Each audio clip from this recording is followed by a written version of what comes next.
Moi, c'est l'abbé Norbert Nzabonimpa, le curé de la paroisse de Rugari. La paroisse de Rugari, c'est la paroisse mère du diocèse.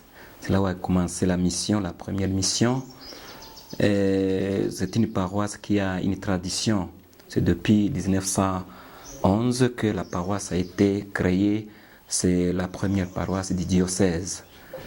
Et actuellement, notre paroisse est composée de 11 succursales. On peut dire même 4 zones pastorales. Il y a la zone pastorale de Rugari Centre, qui comprend aussi 3 succursales, Rugari Centre, Jijignesisi, et puis la succursale de Rubumba. Et il y a aussi la zone pastorale de Gisiza, qui est composée d'une affaire de 4 succursales. Il y a Gisiza, il y a Nkokwe, il y a Kanombe, il y a Kanyabusoro, il y a aussi Kazuba. Et la 3e zone pastorale, c'est la zone pastorale de Rumangabo, qui est composée par 3 succursales. Il y a Rumangabo, il y a Rwaniro, il y a aussi Katale. La 4e zone pastorale, elle ne nous appartient plus. Elle était composée par 2 succursales, Buhumba et Kibumba.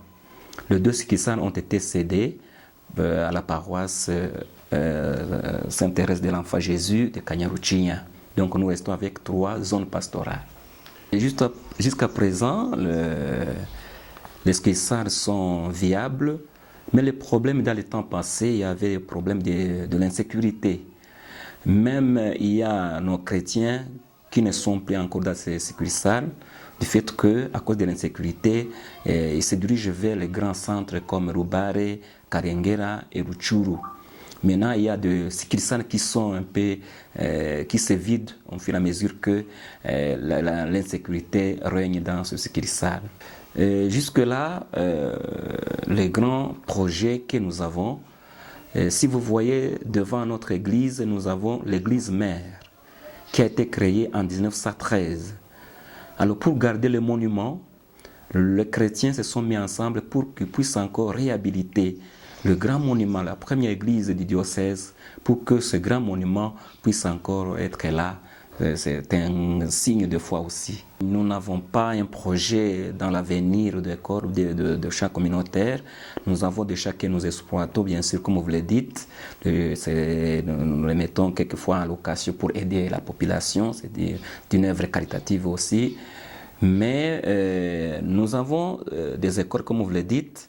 Mais nous avons un problème pendant ce moment de l'insécurité. Nous avons eu un problème dans la succursale de Katale où notre école a été détruite il y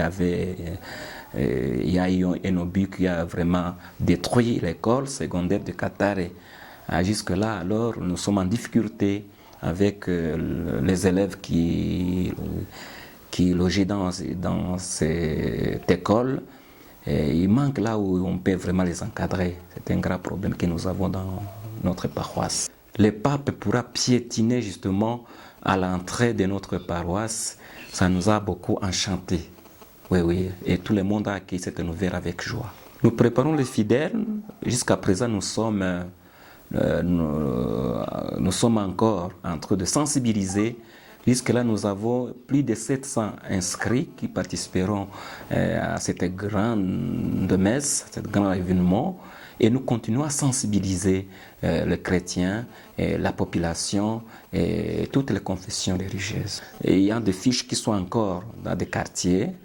Suite à l'insécurité, nous venons de faire presque une semaine, la population avait fui l'insécurité, mais nous avons encore des fiches qui sont encore dans des quartiers, ils ne sont pas encore avec nous, mais bientôt nous allons les récolter pour que nous puissions encore augmenter les nombres. L'inscription, elle est gratuite et aussi c'est la volonté de tout un chacun, on n'oblige pas personne, on est là pour sensibiliser, nous leur montrons que pourquoi ces grands événements, pourquoi l'arrivée du pape dans notre diocèse, et les gens s'inscrivent vraiment facilement, sans condition, c'est leur volonté. au début, on avait un grand problème. Les gens qui sont venus avec d'autres enseignements sur le pape, heureusement, après avoir trouvé la catéchèse qui parlait sur le pape, sa fonction qui est le pape, les gens commencent à comprendre. Commencent à comprendre et ils sont là pour vraiment se mobiliser ces jours-là. Sauf que il y a certains qui craignent encore l'insécurité parce que nous ne sommes pas sûrs de cette journée-là, parce que nous sommes dans la zone insécurisée.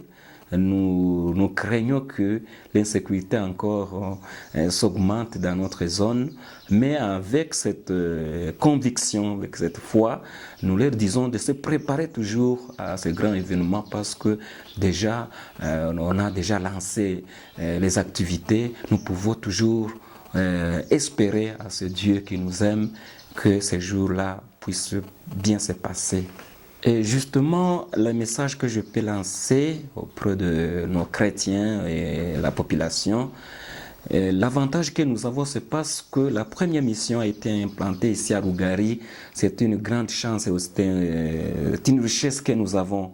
Et comme le site est proche de Rougari, j'inviterai tout le monde à participer à ce grand événement et à recevoir aussi la bénédiction du pape.